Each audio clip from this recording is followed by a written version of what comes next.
بإسلامي وإيماني أضاء الكون Bismillahirrahmanirrahim. Ketika terjadi musibah yang menimpa kepada umat Islam, kita ini dianjurkan untuk melakukan doa kunut.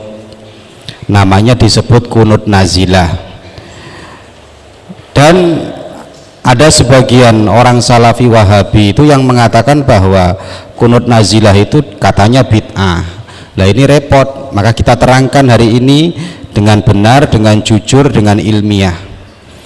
Dalam kitab namanya kitab Majmu' Syarhul Muhadzab karangan Imam Nawawi, juz 3 halaman 492 itu dikatakan wa amma ghairus subuh wa amma ghairus subhi, sedangkan sholat selain subuh. Kalau subuh kan jelas kita melaksanakan apa? Kunut. Kunut selain subuh minal maktubat, dari sholat-sholat yang wajib yang lain. Boleh apa enggak kita melakukan kunut? Fahal yaknutu fiha, maka salah satu akwalin, maka ada 3 pendapat. Pendapat ini disampaikan oleh Imam Haramain, Imam Ghazali, dan imam-imam yang lain wa akharun. Pendapat yang pertama al-masyhur, lah ini yang kita ikuti. Al-masyhur alladzi qata'a bihil jumhur in nazalat bil muslimina nazilah. Orang-orang Islam diperkenankan untuk melakukan kunut selain sholat subuh itu kalau memang terjadi musibah yang diturunkan kepada umat Islam. Kakhaufin, seperti takut. Sekarang ini kita kondisi takut karena ada virus ini. Auqahtin, atau paceklik. Paceklik itu kekurangan ini kekurangan bahan makanan, kekurangan baju. Awabain, atau wabah penyakit, ya seperti sekarang ini dianjurkan kita untuk melakukan doa kunut. Makanya pengurus-pengurus yang jadi imam ini diusahakan setiap sholat untuk melaksanakan doa kunut nazilah. Tempatnya di mana? Yaitu waktu i'tidal terakhir itu. Setelah i'tidal terakhir kita melaksanakan doa kunut nazilah. Kemudian pendapat yang kedua yaqnatu nabidalik. Pendapat yang kedua itu malah mutlakan, boleh secara mutlak. Zuhur, asar, maghrib, isya, subuh kena kabeh awakmu melakukan sholat, ya melakukan apa? Doa kunut. Tapi ini pendapat yang lemah lah. Dan pendapat yang ketiga ini pendapat yang salah.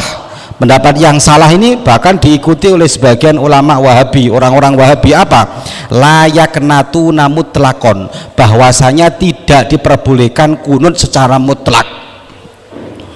Dikatakan oleh Imam Nawawi wahwa ghalatun, ini pendapat yang salah, mukhalifun li sunnati sahihah, dan ini berbeda, menyalahi hadis Kanjeng Nabi Muhammad sallallahu alaihi wasallam yang sahih.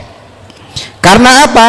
Karena anan Nabiya sallallahu alaihi wasallam, karena alasannya Kanjeng Nabi Muhammad sallallahu alaihi wasallam itu qanata fi ghairi subuh. Kanjeng Nabi itu ternyata melakukan doa kunut selain waktu subuh, selain sholat subuh. Kapan? Inda nuzulin nazilah, pada saat turunnya musibah untuk orang-orang Islam. Makanya saat ini kita penting, hari ini banyaknya virus ini, wabah ini yang menyebar, biar tidak sampai kepada kita melakukan doa kunut waktu sholat. Ini kita ikut pendapat yang pertama, yaitu pendapat jumhurul ulama, boleh melakukan kunut di setiap sholat fardu walaupun bukan sholat subuh. Lalu doanya gimana doa kunut? Ya kita sudah hafal. Doa kunut itu sebelum wa nastaghfiruka wa natubu ilaik, setelah sampean diem itu ditambahi. Putri juga sama nanti ya, dibaca juga ya. Bacanya Allahumma dafa'annal ghalaa wal balaa wal wabaa, wal waba itu sudah masuk, wal fahsya wal qahta wal jadba wasyadaida wal fitana wal amrad wal auja, penyakit, wal riba waz zina waz zalazilal mihan anil muslimin wal muslimat alladzina hum fi baladina, yang ada di negara kita, boleh tambahi wa ma'hadina wa qaryatina. Itu hadhihi khassah wa an sairi biladil muslimin ammata ya rabbal alamin. Itu doa-doa kunut yang diajarkan oleh para ulama. Kemudian posisi tangannya gimana? Nah ini kan kita kadang-kadang nggak memperhatikan ini posisi tangannya. Ya kalau Allahumma hdina fi man hadait, tangannya begini. Maka ini sekalian kita meluruskan orang-orang salafi wahabi yang mengatakan ini katanya tidak ada dasarnya, katanya bid'ah, katanya nggak bener. Kalau waktu doa Allahumma dafa'annal ghala awal bala'a, tangannya jangan begini, tapi tangannya dibalik. Dalam kitab apa? Dalam kitab namanya kitab Asnal Matalib, juz 1 halaman 293. Dikatakan was sunnah, dan sunnahnya orang kalau doa ayyushira bi dhahri kaffaihi ila sama fi kulli doa li raf'i bala. Kalau ada orang berdoa itu disunnahkan punggungnya, berarti yang ini yang dalam, ini yang punggung, ini yang luar. Luarnya telapak tangan berarti dibalik. Ketika doa ditengadahkan ke langit ila sama fi kulli doa li raf'i bala, yaitu doa untuk menghilangkan bala. Kan Allahumma dafa annal ghala awal bala, itu menghilangkan bala. Maka doanya begini, ngangkat tangannya begini. Paham nggak kamu? Sedangkan yang ngangkat tangan begini wabi batnihima, sedangkan kalau pakai yang dalam begini itu insa'ala syai'an, kalau dia meminta sesuatu ay tahsilahu, maksudnya dia menginginkan sesuatu itu agar berhasil. Contoh, ya Allah berilah saya kelulusan, ya Allah semoga saya cepat hafal Quran, kok masih dapat sekian saja hafalan saya, tak geongge.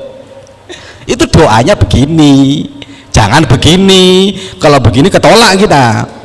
Ya Allah, kenapa pikiran saya nggak tenang, saya berikanlah saya hidayah ya Allah. Begini, karena minta tahsila syai'in, agar mendapatkan sesuatu. Ya Allah luluskan saya ya Allah, begini Pak Rohim, jadikan saya sebagai apa Pak Rohim ini pekerjaan saya lolos, jangan begini malah ketolak, malah kata keterima. Ini begini alasannya kenapa. Lah ini penting. Ini untuk menjawab sekalian orang-orang yang membid'ahkan ini lah. Karena saya melihat beberapa kali ada orang-orang salafi yang tidak dapat dipertanggungjawabkan, ngomongnya ngapain itu orang-orang NU itu kalau doa tangannya dibalik, berarti kurang baca, kurang ilmu. Dalam kitab ini dikatakan li'annahu sallallahu alaihi wasallam, karena kanjeng Nabi Muhammad sallallahu alaihi wasallam istasqa, ketika doa meminta hujan, wa asyara bi dhahri kaffaihi ila sama, kanjeng Nabi ketika doa minta hujan itu kanjeng Nabi tangannya dibalik. Orang yang minta hujan itu artinya doanya tolak bala, karena ketika hujan tidak diturunkan berarti ada musibah di situ. Paham nggak kamu? Lah makanya orang itu kalau istisqa kan suruhnya apa? Suruhnya taubat dulu, suruhnya orang-orang taubat dulu kemudian puasa. Kanjeng Nabi ketika itu doanya kanjeng Nabi ngangkat tangannya begini, itu menunjukkan apa? Menunjukkan kalau doa raf'il bala, menghilangkan bala, jangan begini tapi begini. Paham nggak? Otomatis doanya kanjeng Nabi, ya Allah hilangkanlah musibah ini, hilangkanlah paceklik ini, hilangkanlah segala sesuatu yang menimpa umat Islam, hilangkan. Caranya begini. Sampai di sini paham? Kemudian hadisnya kanjeng Nabi bahkan dikatakan rawahu Muslim, ini hadis diriwayatkan oleh Imam Muslim. Kalau tolak bala dalam sholat ada nggak yang doa begini? Memang tidak ada, tapi jangan memaknai hadis secara letterlek. Kata Imam Nawawi, wa qisa bil istisqa ma fi ma'nahu, dan disamakan dengan doa istisqa itu doa-doa yang semakna dengan doa istisqa, yaitu apa? Doa ketika orang daf'ul bala, ketika daf'ul bala, ketika musibah, wabah, penyakit merajalela, kita kunut nazilah agar dihilangkan ini semua bala tidak hanya itu, sampean doa, ya Allah hilangkanlah penyakit yang ada dalam diri saya, ya Allah, begini caranya. Jadi kadang doa itu, saya pernah sholat di sampingnya, doa di sampingnya orang alim yang betul-betul alim, dia baca kitabnya luar biasa, setiap doa itu bolak-balik, ya Allah, saya di sampingnya begini lagi, ya saya kan tidak khusyuk, akhirnya doanya muter lagi, loh kok gini lagi orangnya, gini lagi. Orang ini kalau nggak baca kitabnya hanya separuh-separuh, ngapain Pak Kiai ini doanya bergaya muter-muter tangan, padahal yang diminta ketika itu dia minta, ketika itu dia taf'ul bala, ketika itu dia minta, ketika itu dia taf'ul bala, maka ada caranya. Jadi caranya kalau tahsila syai'in, kalau mengharap sesuatu agar berhasil, tangannya dibuka. Tapi kalau dia daf'u syai'in, tangannya ditutup. Itulah cara ulama yang sesuai dengan yang diajarkan Kanjeng Nabi Muhammad Sallallahu Alaihi Wasallam, akhlak berdoa agar doa kita mudah dikabulkan oleh Allah. Paham sampai di sini? Semoga barokah manfaat.